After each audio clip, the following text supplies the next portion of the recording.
That you were created in the image of God. But into kuwe ongayi-understand engafani noNkulunkulu, it is the container. Ngoba i-container ayicreatwanga yafana noNkulunkulu. I-container yabunjwa ngomhlaba. Ngezwakala? Amen.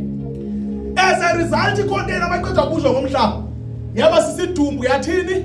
Yalala phansi. Ithe seyilele phansi. For this container to become a living individual, kwadinga ukuthi uNkulunkulu enze njani? Aphefumulele umoya wakhe kuma nostrils. Then mase iphefumulele umoya wakhe, that's when the container yaqala ukuthini? Ukuvuka. Yaba yini? Yaba yi-living soul.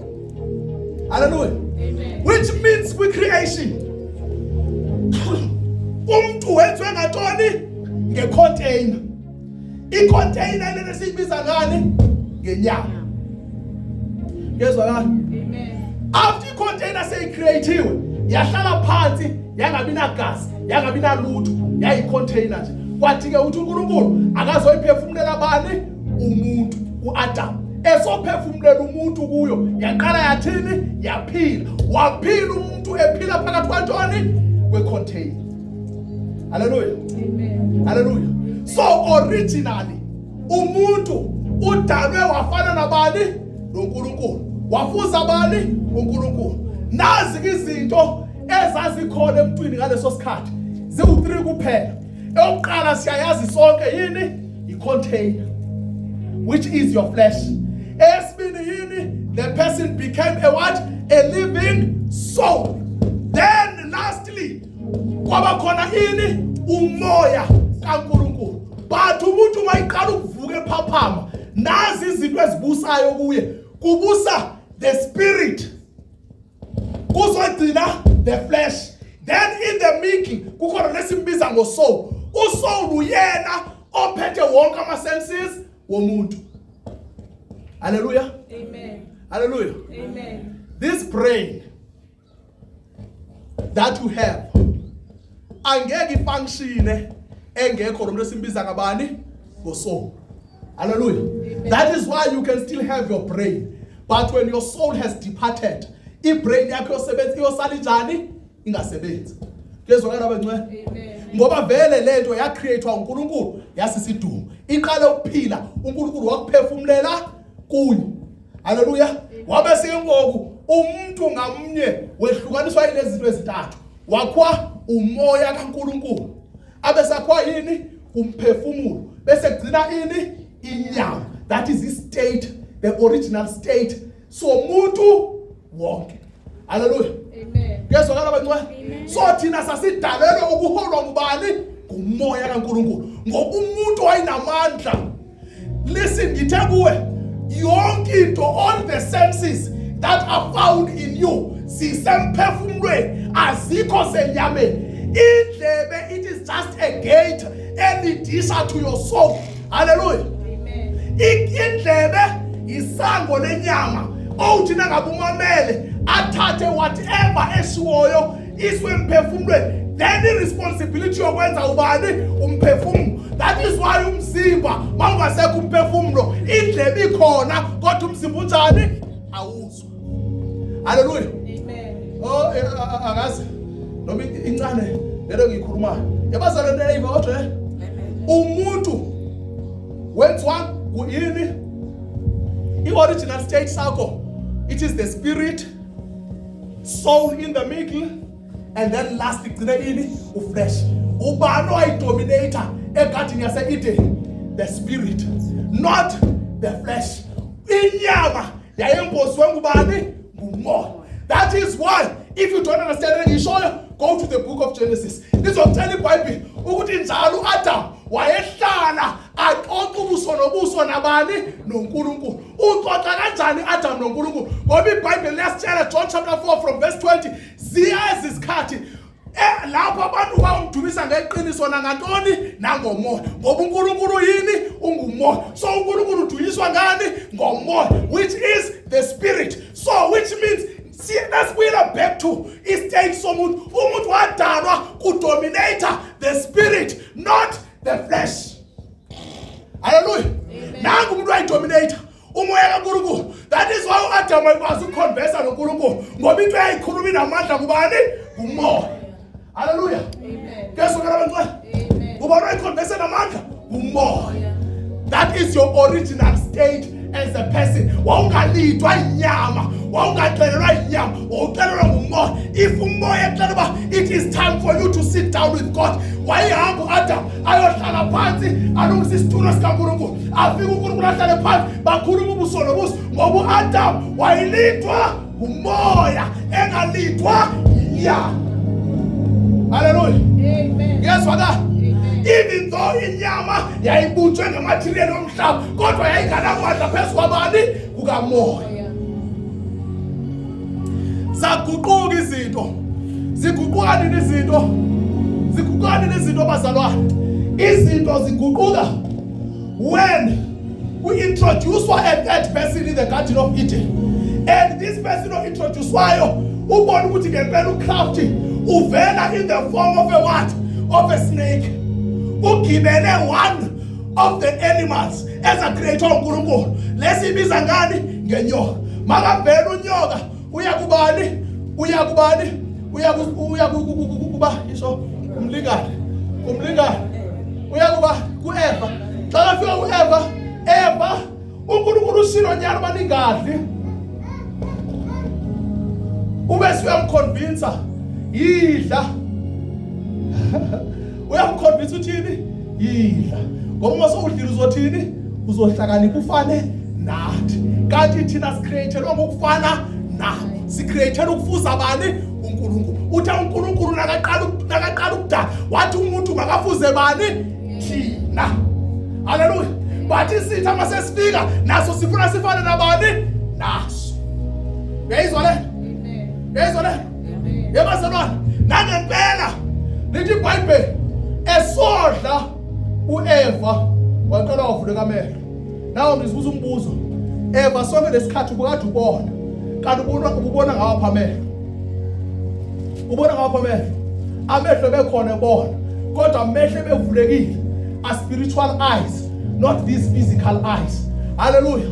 Ngoba in as much as we have those physical eyes, uNkulunkulu has also given you what? Spiritual eyes. If you can take time to seek God,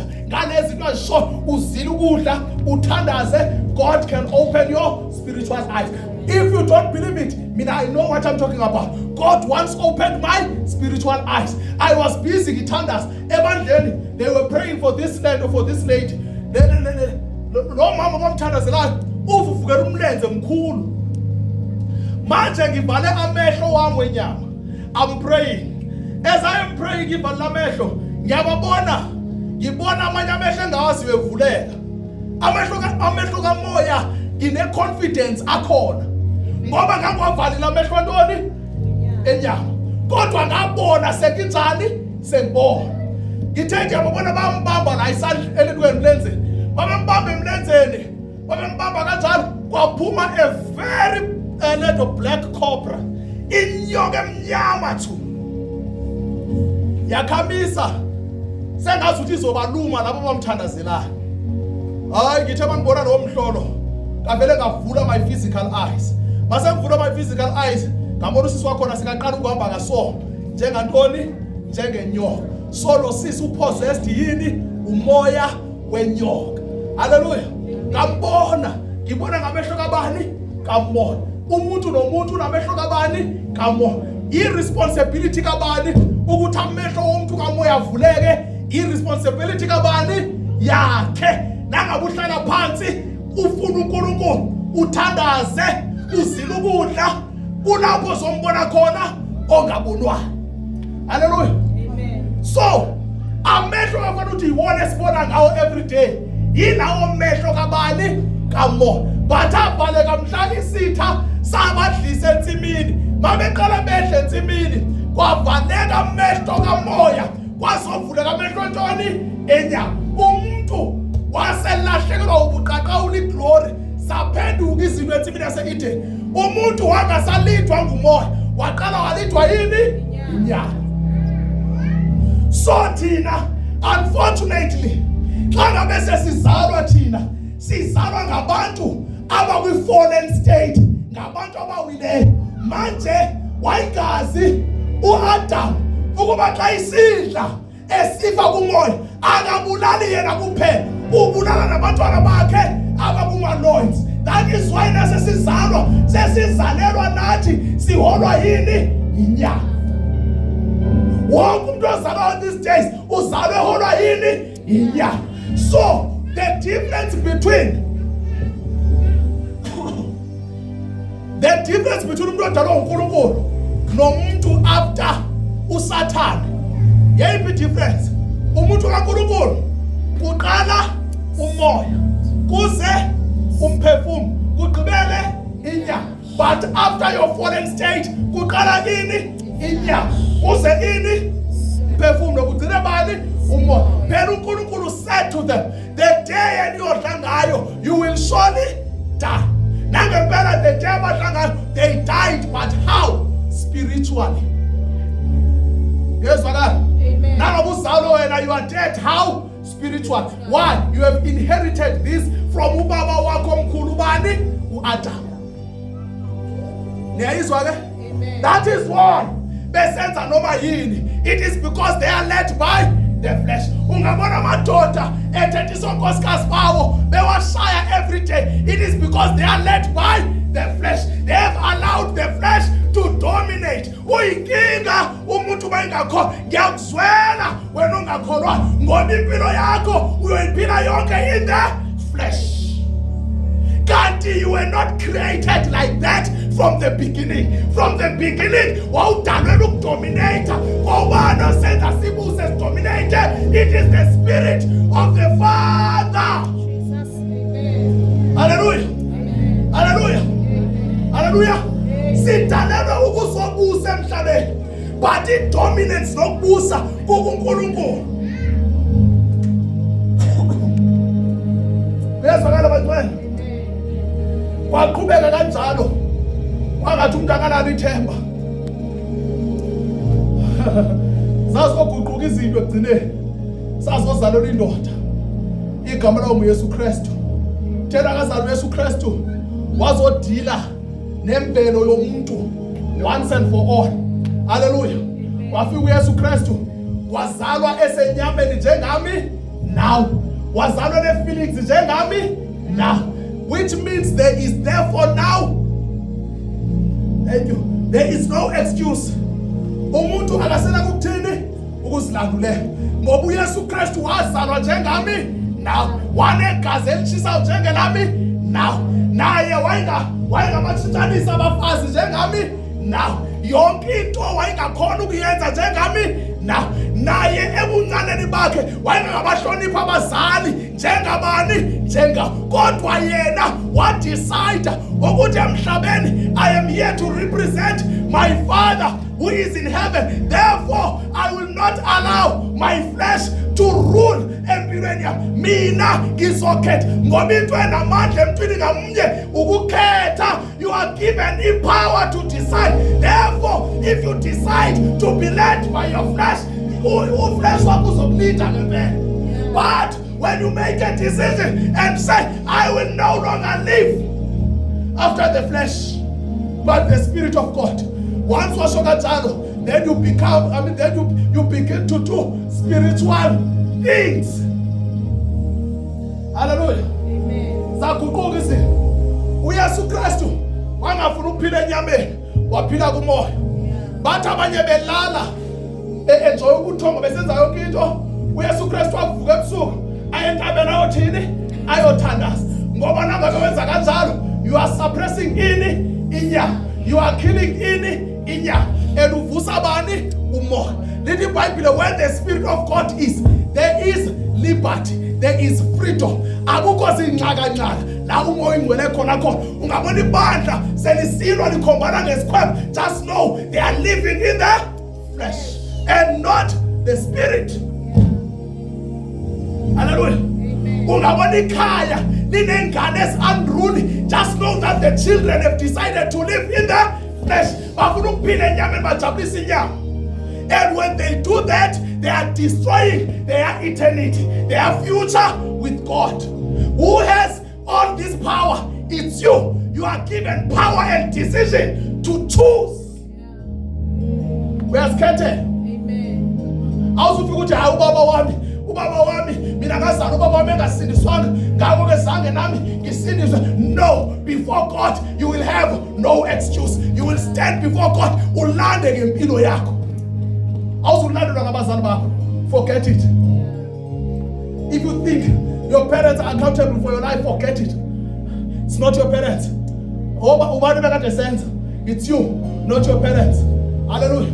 That is why samthola uNkulunkulu abazali bethu bengasindiswana bengazana kodwa thina samamkela uNkulunkulu, samamkela uJesu, masilivizwi sangazenza ikhulu inhliziyo zethu, samamkela ngena Jesu enhliziyweni zethu, savuma wangena.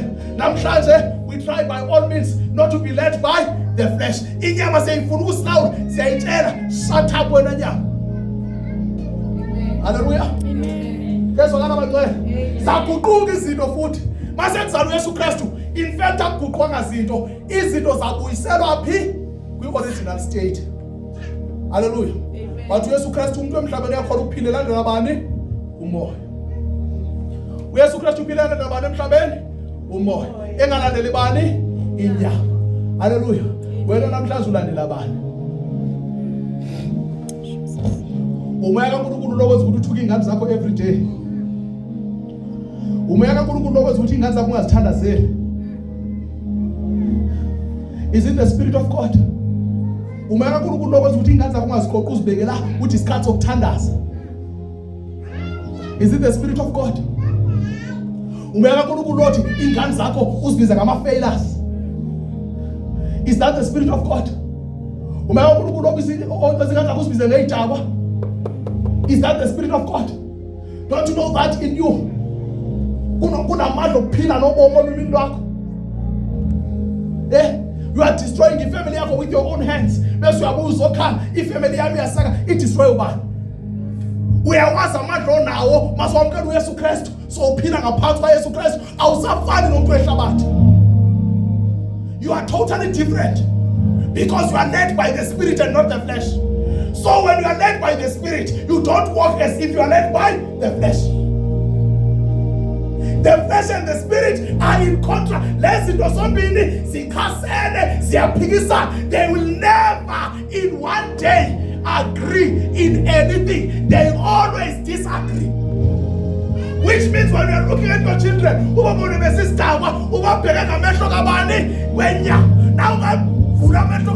uthi baba kanti labantwana ungibikeze bona, uvule your spiritual eyes ubone reality.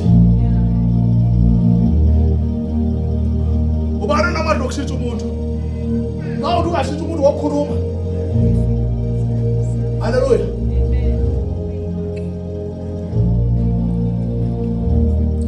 Zabuyela izinto so thina masizalwa kabusha sizalela ukuphila silandele bani? Yabazali masizalwa kabusha silandele bani? Silandele uJesu akithi. uJesu impilo yakhe injani? Ake siqale la kulesi sithathu. Kunabantu abathathu abasemntwini. uJesu ebeholwa ngabantu labantu abathathu. Umoya kaNkulunkulu akithi. Bese kugcina nini? Nathi sinjalo. Njengoba emsebenzini sishout akhe egqibele thina. And yet sisindisiwe.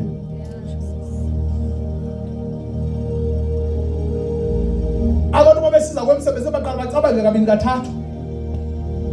Oh ngam-approach. Kanti thina ngapha befuna siya-approacheka. Athi mase siyayiduza. Athi le mpilo ephila lo muntu uyayifuna. Athi one day ngicela ukuhamba nawe esontweni lakho. Ufuna ukuyobona la ukhonza khona. Afike esontweni. Amkela uJesu. Niqale nibe baningi lapha ya. Okwaqala ukusindiswa abangabantu sebephendukile. Asibayeke kwaphendukile. Bangaphindwa kwabasherela izwi. Ezimpilo yakho. Phela once you get born again, impilo yakho as much as usidla ukudla, but ukudla okunamandla kunako konke yini? The word of God. You eat the word. Hallelujah. Uyalidla izwi. Noba ulugcina Sunday. Njengoba sivule kanje nje. Yophinda udlula Sunday. And yet you are led by the Spirit. Awuziniki into zikamoya ukudla kwazo. And you are expecting to grow spiritually. Ufuna ke uzibona uhlabelela kwehla amandla kaNkulunkulu adeliver abantu. And yet you don't live according to the Spirit of God. You don't allow the Spirit of God to lead you throughout the week. When you get a little bit you become serious with salvation every week. Not Friday. Friday is your groove. Saturday, maybe Saturday late. Oh no, tomorrow.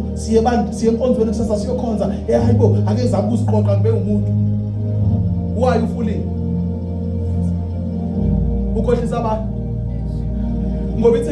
Monday to Monday. It's in this week, Monday. Tuesday, Wednesday, Thursday, Friday, Saturday, Sunday. 365 days a year. 366 days in a leap year. That's how you live. Impilo it's in this. Umvume ayiguqula inhliziyo yakho. Uthi baba guqula inhliziyo yakho. Hlanza le inhliziyo yakho. Mayifanele yakho Nkosi. Ube ukuthi uzokuyekela. Uthi bhekani kumile. Uthi nina lonke nisidwa lenikhatheleyo. Balekani nize kubani. Niye kuye. Ngoba yena nguyena onjani othwalayo. Uyathwala umthwalo. But abantu have decided to burden themselves. As a result bahamba nama burdens. Umbona umuntu emncane ekhokhobele hamba ngaso ngoba phela uthwele ini burdens. Unemithwalo uyasinda. Elingozi ama spiritual burdens. Usathana akadlali kanjani? Yakubethu usathane. Akadlali kanjani anasikhathi usathane. Isikhathi anaso usathane ukusebenza overtime ewina more souls to hell. Thina uzosunikwe uwina more souls to heaven. Make sure abantu bakaNkulunkulu they live a spiritual life. They are led by the Spirit of God. They read the word of God. They dine etafuleni noNkulunkulu every day. Akhuluma uNkulunkulu ngezwi lakhe enhlizweni yakho. Ebantwana nakhuluma athi abazali bayahlonishwa. Singafani nama 2000. Asanele uzofana nama 2000. U2000 umoya wesikhathi. Wena uzalelwe ukuzokhazimlisa uJehova emhlabeni. That is why the Bible says, uthi uYesu Kristu when you pray, say in your prayers, our Father who is in heaven. Even though singaba asinaye ubaba ngokwenyama, kodwa ukhona ubaba woba. When you feel like ubaba ngekweduze, you need to call your Father who is in heaven. Uthi baba osezulwini. Ngoba uSathane uzohlomekisa uSathane akadlala nasikhathi. USathane does not care. Akanandaba nempilo yakho uSathane. Uzobe kubethisa ematyeni. Akuhlakaza uSathane.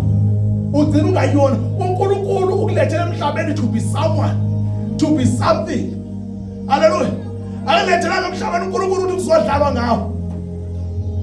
uNkulunkulu uneveni kuNkulunkulu. Hallelujah. Siyathandaza. Why ngithi ke thina was the firstborn. I'm sure so you understand how it is ngama first. So you understand about the origins ngama firstborn kaMkhulu. Umkhulu was led by the Spirit. Hallelujah. Amen. So everyone you give birth to, ngina madodana ngizele lapho uhlelo lenkosi. Uhlelo lenkosi when ekhula decide ungamlandela uNkulunkulu, he then becomes my what? My biological son, but not what? My spiritual son. Hallelujah. Ngoba mina I am led by the Spirit. So as I'm led by the Spirit, kunabantu engibazalayo mamustiba ngabantu kantoni ngomoya. So those are my first borns. Ngoba ibone ngiyana kophi ekhaya ezulwini. Hallelujah.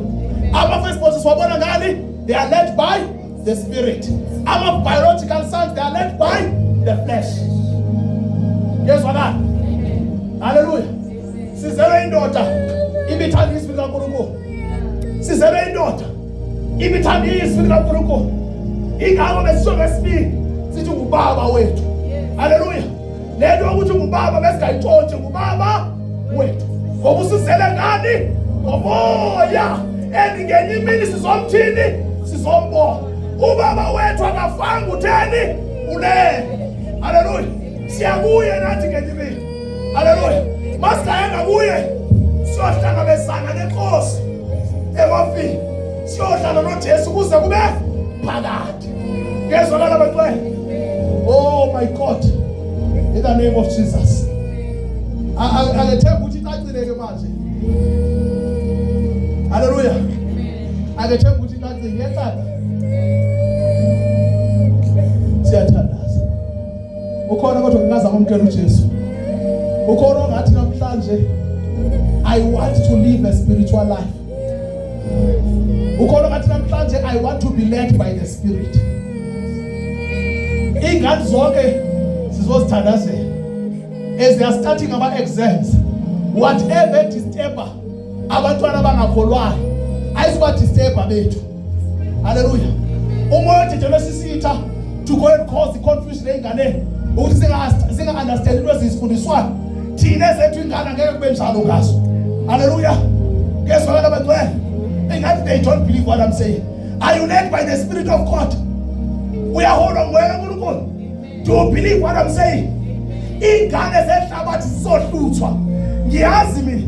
Now isikhathi sama exams. Ingane ziphathwa ngamakhanda. Ingane zidunjelwa izandla. Singakhona ukubhala. Kodwa kwezethu la esisizele ngomoya. The devil is la. Ayisikwenzeka leyo nto. Hallelujah. Yeah, by correctly so. As long as you believe. I am a abantwana. Hallelujah. Ingqondo zengane ezintshontsha bebancane. Bakhule besebenzela another kingdom.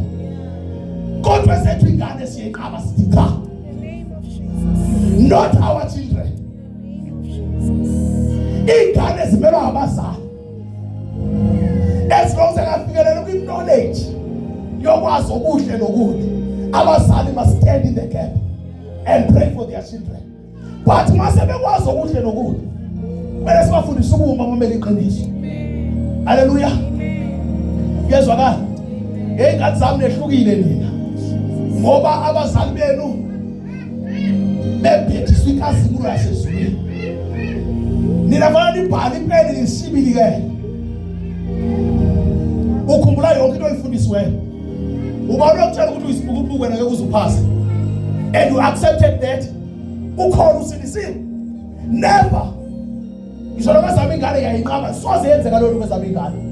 Hallelujah. Ngisho noma ngahamba ngeke yenzeka kwezami ingane. Why? Ngiyasithandazela. I pray for my children. Nangane kwethu uyisibukubuku. Ibubuku ngoba kwenzenjani? Akalekezwa ingqondo njengomuntu wonke.